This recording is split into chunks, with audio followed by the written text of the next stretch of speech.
दोस्तों नमस्कार। The YP talks की इंडियन पॉलिटिकल सीरीज़ के एपिसोड में आपका स्वागत करता हूँ। आज हम लोग इंडियन पॉलिटिक्स में जो भूचाल आया हुआ है उसके बारे में बात करते हैं।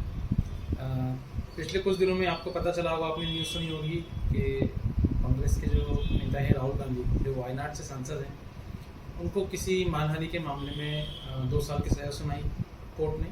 और क्योंकि ये नियम बना हुआ है कि अगर किसी भी सांसद को सज़ा होती है 2 साल या उससे ज़्यादा की, तो उसकी जो सांसदी होती है वो अपने आप ही निरस्त हो जाती है, वो डिस्क्वालीफाई हो जाता है। तो क्योंकि कोर्ट ने फैसला दे दिया था, तो ऑटोमेटिकली राहुल गांधी की जो है वो सांसदी जो है वो डिस्क्वालीफाइड हो गई। और अब वो जो है पार्लियामेंट में कांग्रेस की तरफ से सांसद नहीं है। इस चीज़ को लेकर काफ़ी बवाल हुए। बहुत सारे लोग ये समझ रहे हैं कि जो लोकसभा के स्पीकर हैं ओम बिरला जी, उन्होंने जो है उनको सांसदी से निष्कासित कर दिया है। बाकी ऐसा है नहीं। सच्चाई ये है कि ये कानून ही बना हुआ है हमारे कॉन्स्टिट्यूशन में, जिसके वजह से उनकी सांसदी गई है। राहुल गांधी के ऊपर और बहुत सारे केसेस भी चल रहे हैं। बहुत सारे पॉलिटिशियंस ऐसे हैं हमारे यहाँ जिनके ऊपर बहुत सारे केसेस चल रहे हैं। ऐसे बहुत सारे सांसद भी हुए हैं जिसमें हर पार्टी के सांसद शामिल हैं।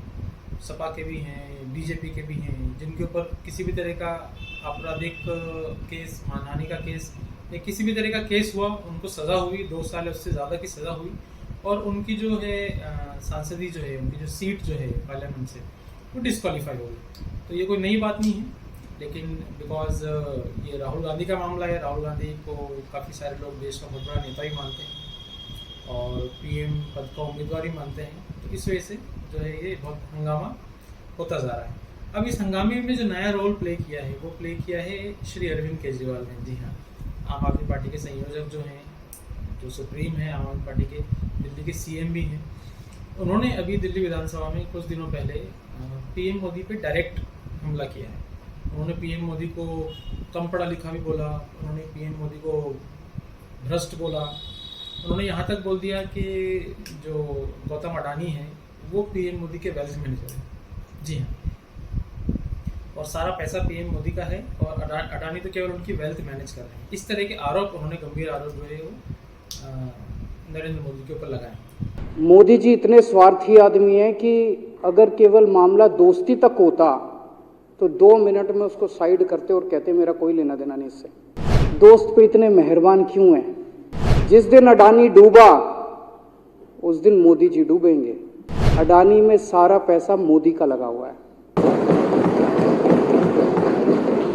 तो देखिए, राजनीति में तो आप सब जानते हैं कि कोई किसी का ना तो परमानेंट दोस्त होता है, ना कोई परमानेंट दुश्मन होता है। यही अरविंद केजरीवाल जब राजनीति में नए नए आए थे, तो ये कांग्रेस को जो है बहुत गालियां देते थे, बहुत भ्रष्ट पार्टी बताते थे। कांग्रेस के सभी लीडर्स के खिलाफ इन्होंने जो है एक सबूत भी इकट्ठे किए थे, पूरी बुक थी उस सबूत की। और खैर आज तक वो सबूत कभी पेश नहीं किए गए। उस टाइम की जो मुख्यमंत्री थी श्रीमती शीला दीक्षित, जिनका स्वर्गवास हो गया है, उनके खिलाफ उन्होंने बहुत सबूत इकट्ठे किए थे और एक पूरा का पूरा जो मूवमेंट चलाया था कांग्रेस पार्टी के भ्रष्टाचार के खिलाफ, जिस वजह से कांग्रेस को बहुत नुकसान हुआ था। शीला दीक्षित की सरकार गिर गई थी, चुनाव हार गए थे और बहुत भारी मतों से अरविंद केजरीवाल की आम आदमी पार्टी जो है वो चुनाव जीत गई थी। तो राजनीति में ये माना जाता है कि समय आने पे दोस्ती कीजिए, समय आने पे दुश्मनी कीजिए। वही अरविंद केजरीवाल जो उस टाइम कांग्रेस पार्टी को बहुत ज़्यादा गालियाँ बकते थे, महाभ्रष्ट पार्टी बोलते थे, आज वो राहुल गांधी के समर्थन में कहीं ना कहीं खड़े हुए हैं। और जहाँ तक शिक्षा की बात है, तो जो आज अरविंद केजरीवाल प्रधानमंत्री नरेंद्र मोदी को कम शिक्षित बता रहे हैं, यही उस टाइम पे लालू यादव को, नीतीश कुमार को, और बिहार और यूपी के जो भी लीडर्स हुआ करते थे उनको बोलते थे कि ये अनपढ़ हैं, गंवार हैं और इनको तो समझ नहीं है। और कहीं ना कहीं फिर उन्हीं के को ये समर्थन करते हुए भी दिखते हैं। तो राजनीति का कोई चरित्र होता नहीं। अरविंद केजरीवाल बहुत मजे हुए राजनीति के, समय बहुत कम लिया है उन्होंने राजनीति में, लेकिन उनकी राजनीतिक समझ बहुत अच्छी है। लेकिन आज इस पॉइंट पे आके जो गलती राहुल गांधी करते आ रहे हैं, वही गलती जो है वो अरविंद केजरीवाल भी कर रहे हैं। जी हाँ, पिछले काफ़ी सालों से राहुल गांधी पीएम नरेंद्र मोदी के ऊपर, उनके कैरेक्टर के ऊपर, उनके व्यक्तित्व के ऊपर पर्सनल आरोप लगा रहे हैं।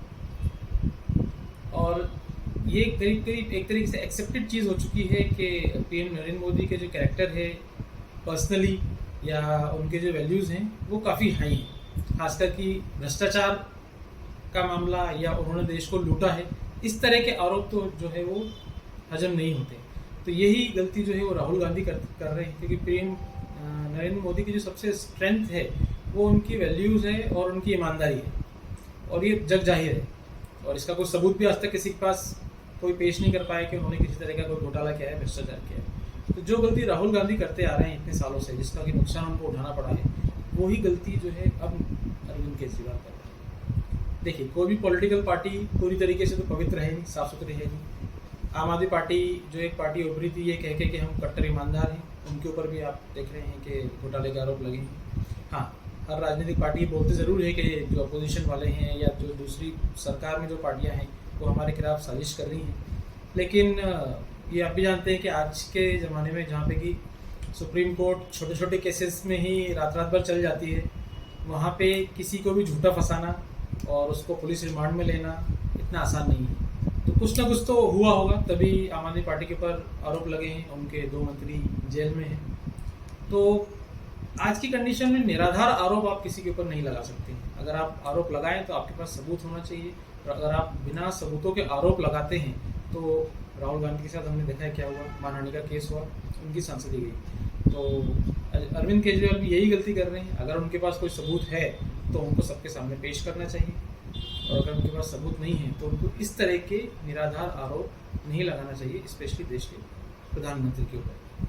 तो आपका इस बारे में क्या कहना है, आप प्लीज़ कमेंट सेक्शन में बताएं।